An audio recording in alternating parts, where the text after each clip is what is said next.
그가 그 사자를 내 앞서 보내실지라 하는 제목으로 말씀을 전하도록 하겠습니다. 본문은 아브라함의 언약의 후손인 이삭의 결혼 문제로 인해서 발생되는 장면입니다. 아브라함의 확고한 신앙을 엿볼 수 있는 본문이 되겠습니다. 오늘 본문은 크게 1절에서 4절까지는 아브라함이 청지기에게 이제 부탁하는 장면이 나오고 있어요. 내 동족 가운데서 아들의 그 아내, 그러니까 며느리를 택할 것을 그에게 당부를 했고, 그 당부를 들은 그 종이 5절에서 8절까지 그러면 여자가 오려고 하지 않으면 어떻게 할까요? 이렇게 이제 묻는 그런 장면이 나오고 있습니다. 그때 아브라함이 그렇게 할지라도 이삭을 데리고 고향 땅으로 돌아가지는 마라, 이렇게 부탁을 하고, 그다음에 세 번째 청지기가 아브라함에게 맹세를 했다 하는 제목이 크게 본문의 요지입니다. 그 1절을 보게 되면 아브라함이 나이가 많아 늙었고 여호와께서 그에게 범사에 복을 주셨더라. 아브라함의 생애를 평가하는 구절이에요. 아브라함의 생애를 평가를 했더니 늙어 있을 때까지 하나님이 그에게 복을 주셨다 이 말이에요. 하나님의 복을 받고 그가 살았더라 이 말이에요. 평생. 아브라함이 세월이 지나 늙었다고 이렇게 완곡하게 표현을 했지만은 그가 하나님의 뜻에 순종함으로써 하나님의 주시는 복을 누리고 살았더라 하는 평가지. 우리도 인생을 살면서 평가를 받을 시점이 온다는 얘기입니다. 그럴 때 우리가 어떤 평가를 받을까? 하나님 앞에서 복받고 살았다 하는 말을 우리가 들어야 되지 않겠나, 이렇게 생각을 해봅니다.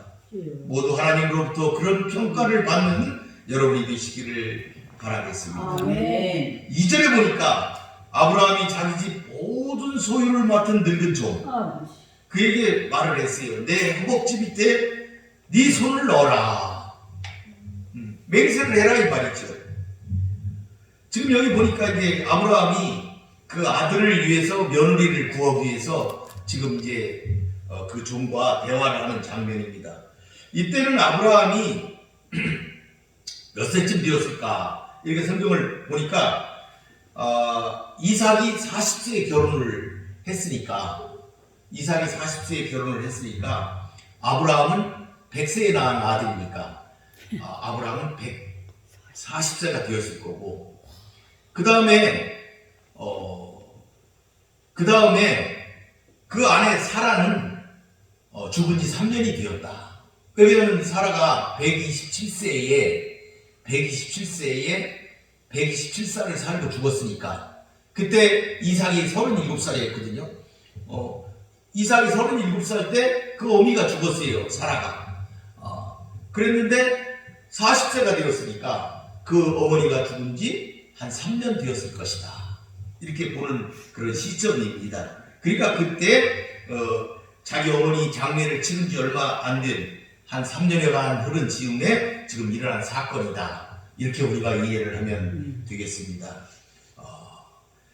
그러니까 아브라함은 아내도 죽고 또 자신이 나이가 많으니까 아들 이삭을 결혼시키는 문제를 서두르게 되었다, 이렇게 우리가 볼 수가 있습니다.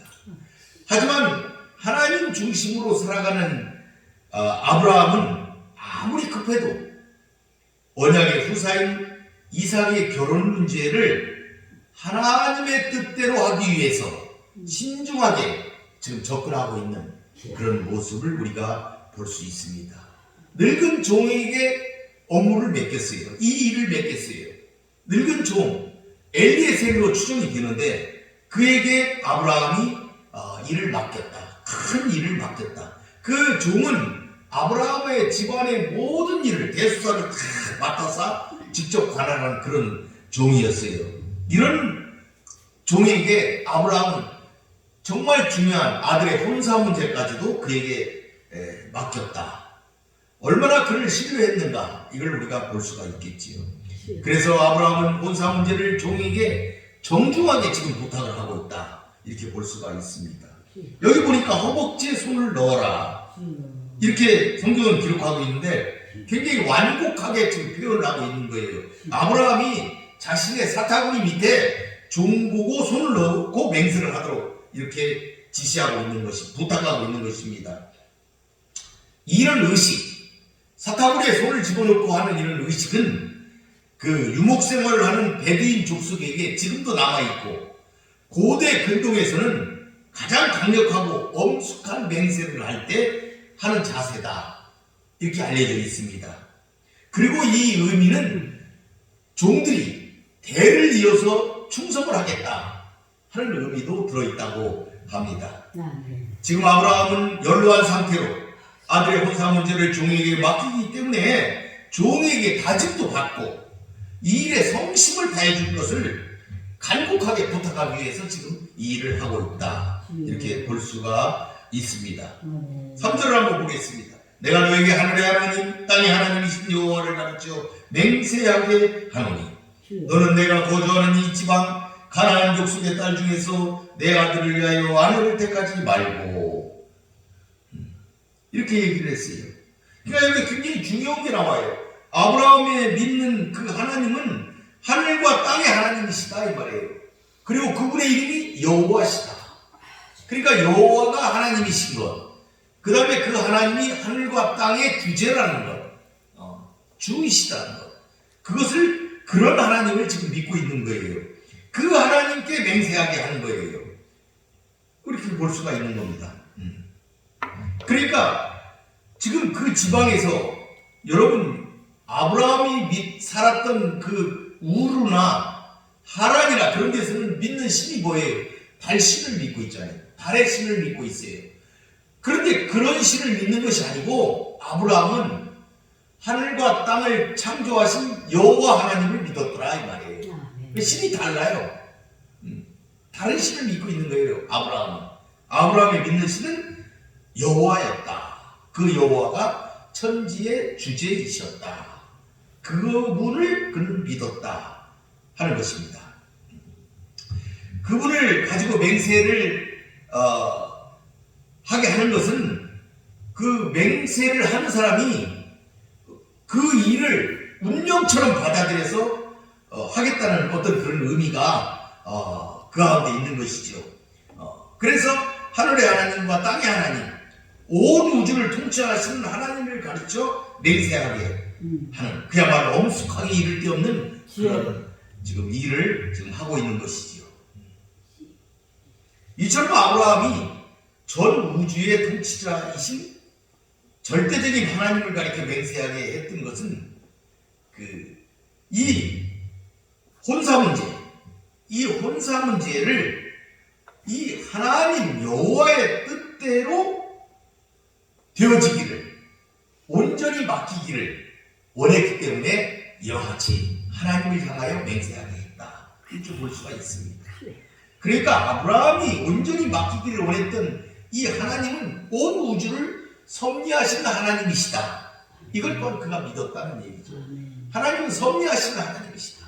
그러니까 하나님은 아주 크고 우주적인 사건만 관여하시는 것이 아니고 우리의 일상생활, 아브라함의 사소한 일상생활, 아브라함이 며느리를 얻는 그런 일상생활, 그런 일 가운데에서도 하나님은 역사하신다는 것.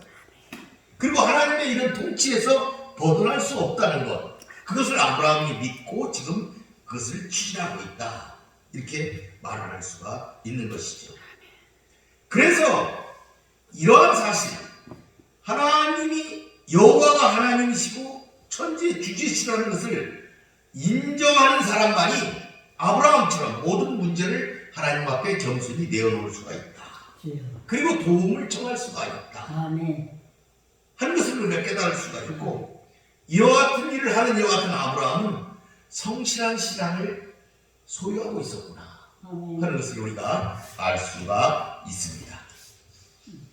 그가 아브라함이 가나안 족속의 딸들과 그 결혼을 이렇게 이제 하지 못하게 한 이유 그건 뭘까? 어쩌면 사라도 죽기 전에 아브라함과 이삭의 아내를 구할 때 성경에는 없지만 둘이 협의했을 수도 있어요. 며느리를 우리 집안에서 데리고 옵시다. 이렇게 얘기를 했을 수도 있을 것입니다. 그래서 아브라함은 그 언약의 자손이잖아요. 이삭을 그냥 얻은 게 아니라 하나님의 약속에 의해서 받은 아들인데 이 약속의 자손의 혈통을 보존하고 신앙의 순수성을 지키기 위해서 이렇게 했을 것이다. 이렇게 우리는 볼 수가 있습니다. 아브라함은 오랫동안 여러 곳을 돌아다녔어요. 그래가지고 그가 가나안 땅에서 여러 곳을 지나면서 살았지 않습니까? 애굽에도 갔다 오고 브엘세바에도 있고 여러 곳을 거치면서 아브라함이 생활을 했는데 그 생활을 해보면 알겠지만 풍속이 다르잖아요. 사는 습성이 달라요. 섬기는 신이 달라요.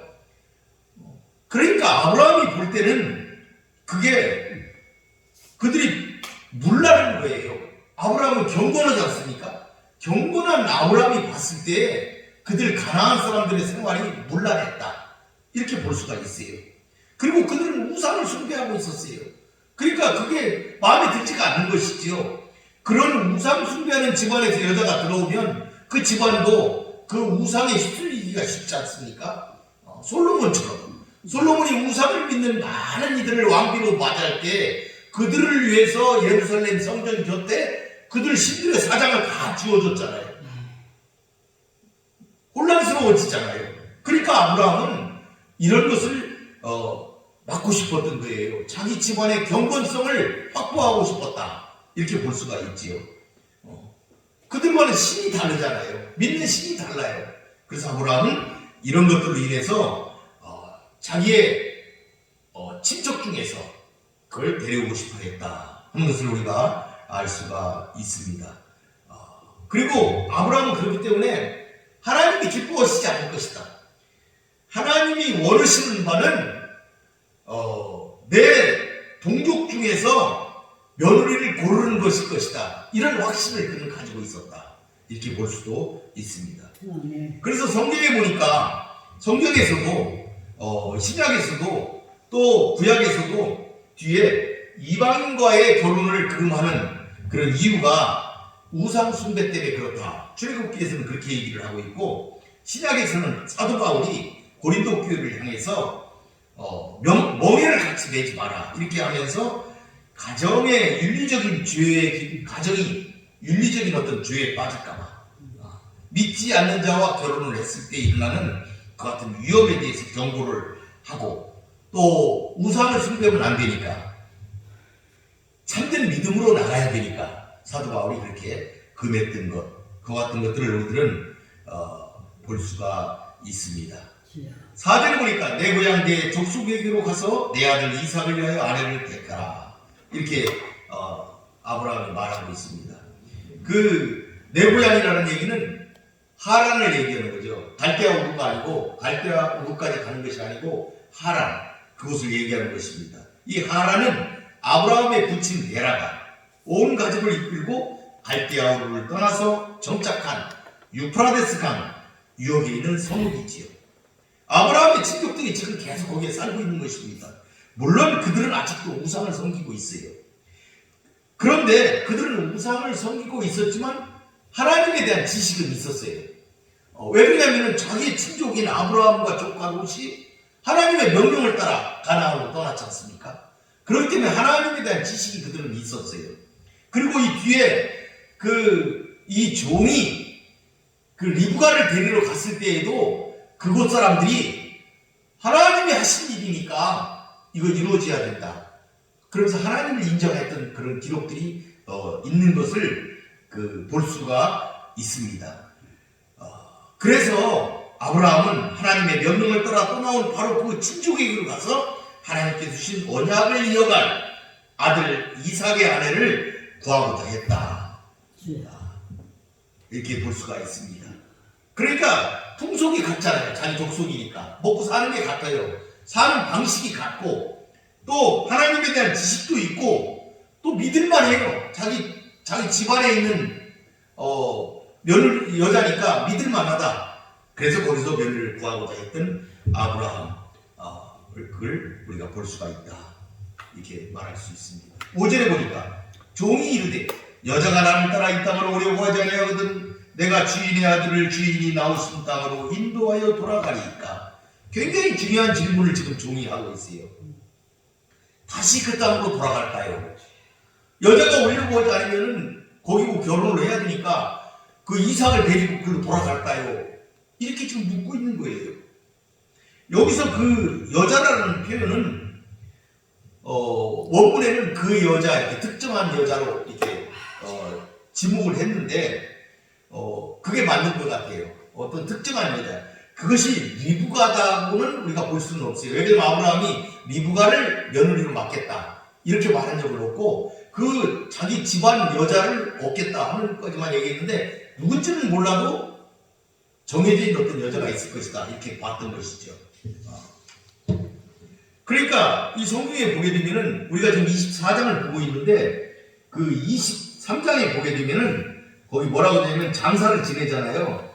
장사를 지내는데 그 앞에 나홀의 후예에 대해서 여자들 이름이 쭉 기록이 되어 있어요. 이미 그 중에 있다는 사실을 말하기 위해서 복선이 깔린 거예요. 성경은 이미 얘기하고 있어요. 누구라는 걸. 리브가는 아니지만 거기 많은 여자들 이름이 이미 기록이 되어 있다. 그 중에 한 명일 것이다. 이렇게 볼 수가 있지요. 그래서 주인이 나오신 땅 그곳으로 갈까요? 이렇게 얘기를 했어요. 여기서 그 나왔다는 얘기는 성경은 그냥 나왔다 이렇게 표현하고 있는데 완전히 나온 걸 얘기하는 거예요. 떠난 거. 완전히 떠난 걸 얘기하는 거예요. 완전히 분리했다. 완전히 본토와 친척 아비 집으로부터 미련도 없이 완전히 끝내고 나왔다는 사실을 지금 얘기하고 있는 것입니다. 그러니까 하나님을 알지 못하는 자들, 부패하고 타락하고 우상숭배하고 악습을 가지고 있고 그런 자들로부터 완전히 분리돼서 아브라함이 떠났는데 그렇게 완전히 끊고 떠났던 그 땅으로 돌아가도 되겠냐 이렇게 종이 물었던 거예요. 내가 그러니까 여러분 이런 거 있잖아요. 개가 돼지나 이런 것이 자기가 먹고 쌌는데 거기서 다시 뒹굴고 다시 나오잖아요. 그러니까 내가 그 옛날에 그렇게 살았던 그곳, 그 악한 습속에 빠져있는 그곳으로 다시 데리고 가야 되겠느냐 이게 그 땅으로 그곳으로 그걸 얘기하고 있는 거예요. 그래서 6절에 보니까 아브라함이 그러지 마라. 데리고 가지 마라. 이렇게 명령을 하고 있는 것을 우리가 볼 수가 있습니다. 아브라함이 그에게 이르되 내 아들을 그리로 데리고 돌아가지 아니하도록 하라. 하나님의 언약을 철저히 신뢰하는 이 아브라함은 이삭이 결혼을 하지 못하는 한이 있을지라도 자신이 하나님의 지시를 따라 떠나온 옛 땅 이삭을 데리고 그 땅으로 돌아가서 안 된다 하는 것을 지금 명령하고 있는 것입니다. 아브라함은 하나님이 주시겠다고 한 그 땅, 가나안 땅, 지금 그 땅을 차지하지는 못했지만 언젠가는 하나님이 주실 것이라고 그는 믿고 있기 때문에 자기 자손이 그 땅을 차지할 것이라고 그는 확신을 했어요. 그렇기 때문에 꼭 이루어질 것이다.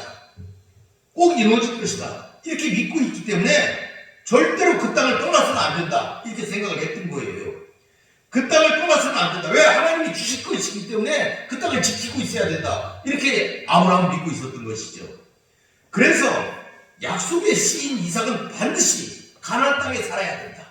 가나안 땅에 머물러 있어야 된다. 이렇게 그가 믿었다 하는 것을 우리가 볼 수가 있습니다. 아브라함은 비록 결혼이 인생의 최고 중대사라고 해도 아들이 가나안을 떠나 다시 고향으로 돌아가는 것은 주의 언약에 대한 배신행위다. 이렇게 그는 생각을 했다. 이렇게 우리가 알 수가 있습니다. 이런 것들을 놓고 볼 때, 이런 아브라함의 그 자세를 놓고 볼 때, 우리들은 여기서 무엇을 배워야 될 것인가? 한번 생각해 볼 필요가 있어요. 성도가 이 세상에서 살을 동안에 어떠한 일이 있어도 결코 하나님의 언약을 망각하거나 소망을 저버린다든지 해서는 안 된다 하는 것을 우리가 배워야 되겠다. 당장 눈앞에 하늘의 소망이 보이지 않는다 할지라도 다른 인생의 중대사가 발생했다 할지라도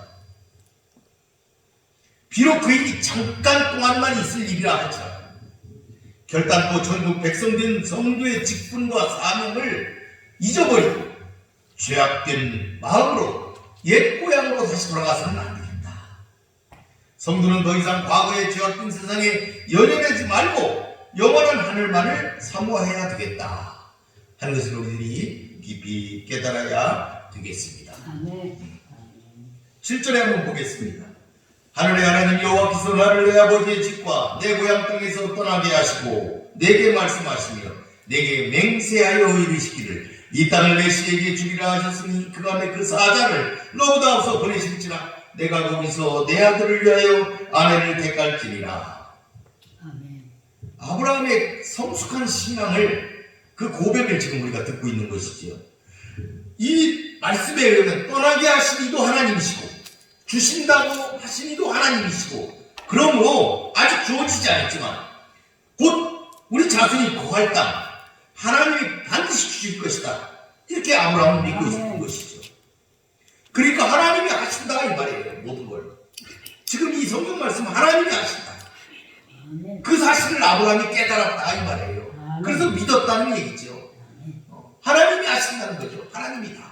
하나님이 그 고향도 떠나게 하시고 여기서 주겠다고 하시고 또 이렇게 다 하신 것은 하나님이 다 하시겠다는 얘기. 그리고 지금까지 우리가 창세기 24장까지 읽으면서 다 하나님이 그를 인도하시고 하나님이 다 하셨던 것, 그 같은 아브라함의 인생의 여러 가지 사건들을 우리가 다 기억하고 있지 않습니까?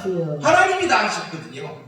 이삭을 바칠 때도 하나님이 다 준비하시고 순장을 준비하시고 다 하나님이 하셨다는 거죠. 그 하나님을 깨닫고 믿었다는 것이죠. 그래서 하나님께서 다 해주실 것이다. 그렇게 해주실 것이다. 하나님이 사자를 너보다 앞에 보내서 다 준비하실 것이다 이 말이에요. 하나님이 다 하실 것이다. 그걸 믿었다는 얘기죠. 우리도 육적 아브라함의 후손은 아니지만 영적으로 아브라함의 신앙을 계승한 믿음의 자녀들 아니겠습니까? 그러므로 그리스도를 통하여 아브라함의 영적 후손이 된 우리들에게도 땅과 같은 귀한 복들이 하나님으로 축복으로 주어진다는 사실을 우리는 믿고 기다려야 할 것이다. 아브라함이 하나님을 전능자이신 것을, 하나님이 인도자이신 것을, 하나님이 보호자이신 것을, 그리고 그 하나님이 아버지이신 것을 그가 믿고 깨달고 그렇게 살았던 것, 우리도 그것을 배우고 따라야 되겠습니다. 그가 그 사자를 내 앞서 보내실지라. 이게 다시 번역하면 그의 사자를 너의 바로 앞서 가게 하실 것이다. 바로 앞에 가게 하실 것이다. 네 앞에 가게 하실 것이다. 이 말에 그러니까 하나님께서 이삭의 혼수 문제를 직접 앞에서 간섭하셔가지고 사자를 보내어서 다 주관하실 것이다 하는 그런 의미를 담고 있습니다. 아브라함의 성숙한 신앙 자세, 그걸 보여줄 뿐만 아니라 하나님께서 아브라함 가문의 조그만 일까지도 이삭의 결혼하는 문제까지도 신경 쓰시는 세밀하신 분이시다. 그런 것을 우리가 알 수가 있지. 아브라함이라는 하나님의 도우심을 확신했기 때문에 종에게 이삭을 데리고 하란으로 돌아가지 말라 단호하게 명령할 수가 있었던 것입니다. 하나님은 우리에게도 이렇게 사자를 통하여 섭리하신다. 하나님이 하신다. 하나님이 이루신다. 이런 사실을 늘 믿고 살아야 할 것입니다.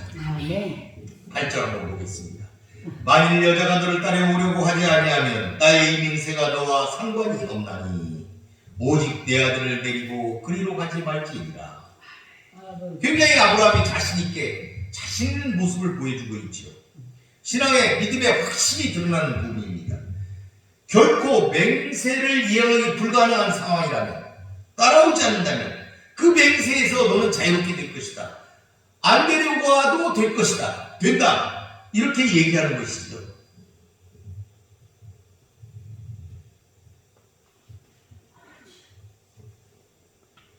택한 그 여인 리브가가 엘리에스를 따라 가나안 땅까지 따라오지 않으면 그냥 돌아와도 좋다.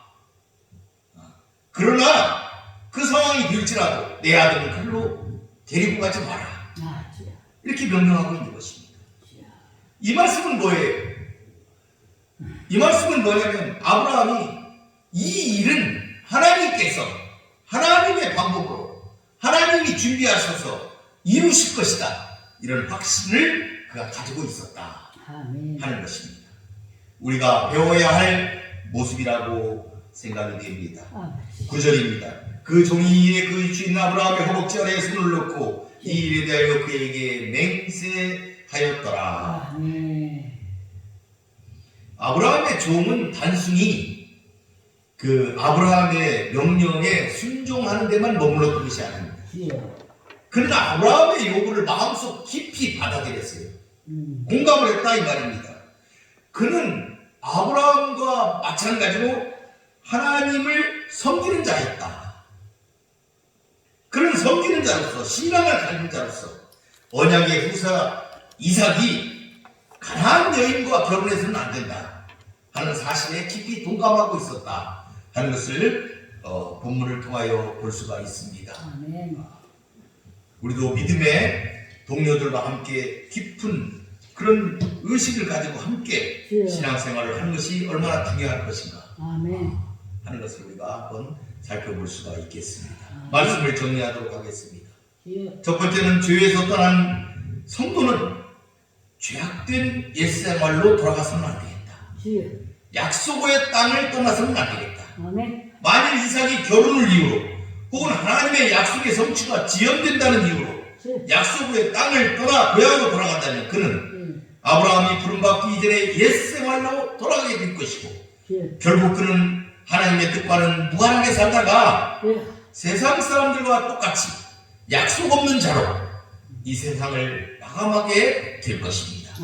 그러므로 우리는 옛생활로 돌아가서는 안 되겠다. 두 번째는 그리스도를 신랑으로 맞이하려는 자는 죄악된 세상에서 떠나야 한다 하는 것입니다. 과거에 아브라함도 하나님의 부르심을 받고 고향과 본토와 친척과 아비집을 떠났습니다. 지금 신부 리브가도 부르심을 따라 그의 고향과 친척 아비집을 떠나 가나안 땅으로 가고자 하는 것입니다. 우리도 죄악된 세상을 떠나지 않고는 결코 예수 그리스도의 신부가 될 수 없습니다. 우리도 그와 같은 세상의 그릇된 삶으로부터 잘못된 것으로부터 떠나서 하나님의 원하시는 그 길로 우리가 나아가서 들어가야만이 된다는 사실을 본문을 통해서 우리는 알 수가 있습니다. 셋째는 하나님은 성도의 앞길을 친히 인도해 주신다 이런 말씀입니다. 그가 그 사자를 내 앞서 보내실지라 하셨어요. 이는 하나님께서 문제에 직접 간섭하셔서 친히 사자를 보내어 주관하시겠다 이루십니다 이런 말씀입니다. 그는 이 사실, 하나님이 인도하신다는 이 사실, 하나님이 이루신다는 그 사실을 삶을 통하여 깨닫고 확실하게 믿었습니다. 그러므로 성도들의 미래는 확실하게 보장되어 있습니다. 여러분 불안해할 필요가 없습니다.